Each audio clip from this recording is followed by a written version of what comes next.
If you voted for Donald Trump, this video is not for you. I suggest that you go elsewhere because I have some hard truths that I want to discuss with everyone else. Last night, democracy voted itself into extinction, as was always its right. We grew up in a world that held that certain values were inalienable: free speech, religion, bodily autonomy, and most important, that every citizen owned a small share in the direction that the country takes in supporting those values.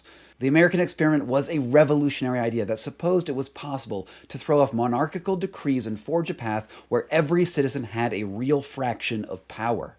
The idea wasn't totally new, but the last time that anything that radical existed was the Roman Republic, and that government spanned a 500-year period, but collapsed to a dictator before the birth of Christ. The American Republic only lasted half as long. Last night, Donald Trump seized the political reins with the consent of more than half of the country's popular vote. He took the Senate and is likely that he will take Congress as well. In the next 4 years, he will cement the judiciary and appoint at least 2 more Supreme Court justices to lifelong appointments. He has explicitly stated the policies that we should expect, from dismantling social safety nets to cutting taxes for the rich, undoing climate change policies, and pulling out of commitments with our allies abroad. Under Trump's rule, the press will no longer be free. Ukraine will fall. Israel will control Palestine, and Taiwan will lose its most important ally against China. Environmental regulations will be gutted, and our health system will cease to acknowledge science. Trump has also said that he plans to imprison his political opponents. Now, I'm not going to dissect the reasons why the Democratic Party failed to protect the ideals of democracy. Indeed, blame at this moment is irrelevant to our current situation and will only turn what remains of the opposition against itself. What we need to understand is that the new America does not care about implicit freedoms, the concept of justice, or even how the world should be. All that matters to the next administration is power. And the opposition should not expect that they will be able to use the mechanisms of a bureaucratic government to exercise their dissent. Those times are behind us.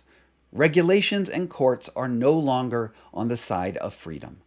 All we need to agree on right now is the mechanisms of democracy, as we have known them for our lifetime, are lost, and they are not coming back. So what do we do now?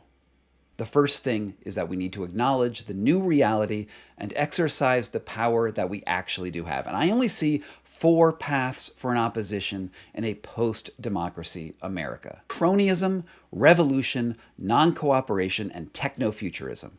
And I'm going to go through these one by one. Cronyism. This is the easiest path for the opposition. The electorate sent a strong signal last night that it wants to live under a dictator, and it's at least worth thinking about what life might look like under such a system.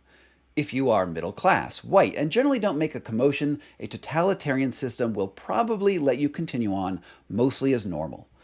That could change one day when you need something from the government, like health care or reproductive care or entitlement programs or legal protections. But as long as you don't hit any road bumps, you should be fine. Hundreds of millions of people around the world live happy enough lives under dictators so long as they toe the party line. One advantage of dictatorships is that they tend to be incredibly efficient in making decisions and taking action. A good crony comes along for the ride and looks out for themselves above all else. I expect that most of us will fall into this camp. Non-cooperation. In the last century, iconic non-violent anti-government movements led by Mohandas Gandhi against the British Empire, Martin Luther King in America, and dissidents in the USSR and China helped engineer social change and, in some cases, even bring down dictatorships. The important thing to remember is that they worked outside of the constraints of the government and the legal system. They put their bodies and lives on the line and held truth to power. They variously denied the government access to their talents and money and created friction inside the political machinery of control until that machinery broke. This has potential to work in America, but it is a hard path that requires unity and a single-minded vision and, well, probably a strong leader too. That leader and that unifying vision, well, they haven't emerged yet, but I expect that they will soon under a Trump administration. Revolution. America was founded in a collective, armed uprising against a distant king. At the time, England was engaged in armed conflicts in Spain and India. But it's important to remember that America did not win its freedom because of the military prowess of its generals. It was simply because there wasn't enough money to back an effective defense of the colonies. No armed resistance movement today is likely to prevail. The nation is too integrated and the opposition too geographically dispersed to coalesce in one territory. Modern warfare and surveillance are so overpowering that any attempt to wrest back control of the nation and reestablish democracy through armed conflict is destined to fail, though I expect that some will try, and that trying could bolster other forms of resistance in the nonviolent space. Technofuturism. If the government cannot ensure health, prosperity, or personal freedom of the citizenry, then perhaps the ingenuity of human civilization can. Technofuturism is the belief that we will be able to invent entirely new technologies that will either solve the climate problem and income equality or any other human need. Technofuturists thrive under dictators who can implement these new technologies at national, international, and global scales. Technofuturists are ultimately optimists, though it's anyone's guess if their solutions will actually work. It all depends on faith and the disposition of the few people who control the technology. Like him or hate him, Elon Musk will carry forward a technofuturism agenda. The opposition could consider following his vision at their own benefit or peril. And those are the only paths that I see in front of us.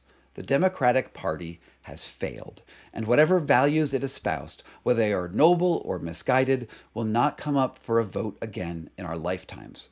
Going forward means taking a clear-eyed look at the world as it exists right now, not the world that we want to exist. There are only so many mechanisms for us to exercise power anymore, and voting, well, that might be over. I'm going to have more thoughts on this topic in the coming weeks and months. But come January, there will be a new administration, and I fully expect that the most critical protection of my profession, the freedom of speech and dissent, will crumble. The first move that dictators generally take is to silence the free press, with repressive laws, censorship, or even imprisonment. I do not know what the landscape for reporters will look like under Trump, and it's not clear to me that this platform will even continue to allow objective, truthful reporting. In the years to come, it may get more difficult for the opposition to even communicate with one another. And at the same time, the government and techno-futurist propaganda will be broadcast on every available outlet. I have no idea how I'm going to continue to stay in touch with you in an anti-democratic future, but I am going to try. I'm going to ask you to subscribe to my Substack down below, my newsletter, and the reason why that's important is because it is a direct line of communication from me to you, because I will have your email address, and it's very hard to censor that.